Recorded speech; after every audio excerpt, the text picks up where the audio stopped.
Walton next জি N74 recently বাংলাদেশের বাজারে launch হয়েছে। তো এর আগে আমরা একটি ফোন নিয়ে কথা বলেছিলাম ওয়ালটন নেক্সট জি N73।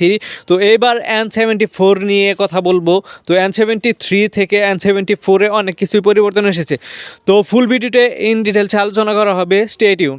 ওয়ালটন নেক্সট জি N74 একটি এন্ট্রি লেভেল বাজেটের স্মার্টফোন। ফোনটির দাম রাখা হয়েছে মাত্র 13,499 টাকা। তো যারা সাধারণত সেকেন্ডারি ফোন হিসেবে একটি স্মার্টফোন খুঁজছেন, অথবা daily task day to day task করার জন্য একটি স্মার্টফোন খুঁজছেন, বা ওয়ান ওয়াচ করার জন্য একটি স্মার্টফোন খুঁজছেন, তাদের জন্য এই ফোনটি। তো ফোনটি খুবই স্টাইলিশ একটি ফোন। ব্যাকগ্রাউন্ডে 3টি ক্যামেরা ব্যবহার করা হয়েছে। তো 3টি ক্যামেরা সেন্সর ব্যবহার করা হয়, আইফোনের মতোই স্টাইল হয়েছে। তো আইফোন 15-এর মতো দেখতে স্টাইলটি। তো ব্যাকগ্রাউন্ডে একটি গ্লাসি ভাইব দেওয়া আছে, পাশাপাশি আপনার হাতে স্ক্র্যাচ পড়লে যে অবস্থা হয় সেরকম একটি ফিনিশিং দেওয়া আছে, যা দেখতে খুবই সুন্দর লাগে। মানে ভিতরে আঁচকাটা টাইপের কিছু একটা ব্যবহার করা হয়েছে।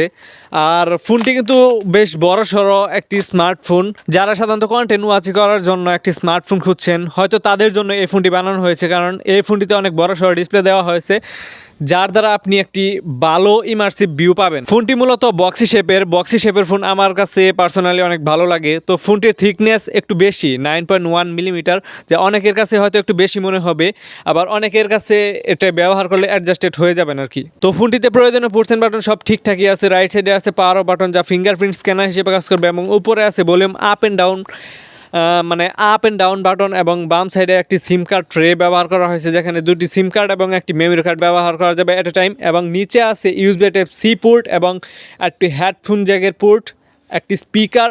এই ফোনটিতে কিন্তু দুটি স্পিকার নেই, শুধুমাত্র একটি স্পিকারই আছে। তো একটি স্পিকার থাকলেও আশা করি এতে আপনারা ভালো সাউন্ড কোয়ালিটি পাবেন এবং কোনো রকম নয়েজ ডিস্ট্রেশন পাবেন না। তো সব কিছু নিয়ে কথা বললাম, এবার একটু ডিসপ্লে নিয়েও কথা বলা যাক। ফোনটিতে ব্যবহার করা হয়েছে 6.8 ইঞ্চের একটি আইপিএস এলসিডি প্যানেল, যাতে ফুল এইচডি প্লাস রেজুলেশন ব্যবহার করা হলে বিষয়টি আরও বেশি জমে যেত, আরও বেশি ভালো লাগতো। যারা সাধারণত কন্টেন্ট ভিউয়ার আছেন, তারা একটি ভালো ইমার্সিভ এক্সপিরিয়েন্স পেয়ে যেতেন। এই ফোনটিতে কিন্তু 5000 mAh একটি ব্যাটারি ব্যবহার করা হয়েছে, পাশাপাশি 10 ওয়াটের একটি চার্জার। তো চার্জারটি যথেষ্ট ছোটোখাটো, যুগের সাথে খুবই অনুপযোগী। যদি চার্জারটি একটু বড় করা যেত তাহলে চার্জ করার সময় কিছুটা বেঁচে যেত, এবং 5000 mAh ব্যাটারি থাকার ফলে চার্জ নিয়ে কোনো প্যারা নেই, আপনি একদিন ব্যবহার করতে পারবেন অনায়াসে। আর আরেকটি বিষয় না বললেই নয়, এই ফোনটিতে কিন্তু ইউড্রপ নচ একটি ব্যবহার করা হয়েছে, মানে ওয়াটার ড্রপ নচ ব্যবহার করা হয়েছে। ফোনটিতে যদি একটি পাঁচুল কাটা ব্যবহার করা হতো তাহলে আরও বেশি ভালো লাগতো। আর চিন বেজেলগুলো একটু মোটা মনে হয়েছে আমার কাছে, যদি সেটা আরেকটু ছোটো করা যেত বা আরেকটু নেরো করা যেত তাহলে আরেকটু বেশি ভালো লাগতো। ব্যাকগ্রাউন্ডে 3টি ক্যামেরা থাকলেও প্রথমটি হচ্ছে 52 মেগাপিক্সেলের একটি ক্যামেরা, পাশাপাশি 2টি সহকারী সেন্সর। এই দুটি কী কাজে ব্যবহার করা হবে সেটা আমার ঠিক জানা নেই, বা আমি জানিও না। আপনারা কেউ যদি জানেন তাহলে অবশ্যই কমেন্ট বক্সে জানিয়ে যেতে ভুলবেন না। আর ফোনটির সবচেয়ে বড় আকর্ষণীয় বিষয় যেটা হচ্ছে এই ফোনটির প্রসেসর।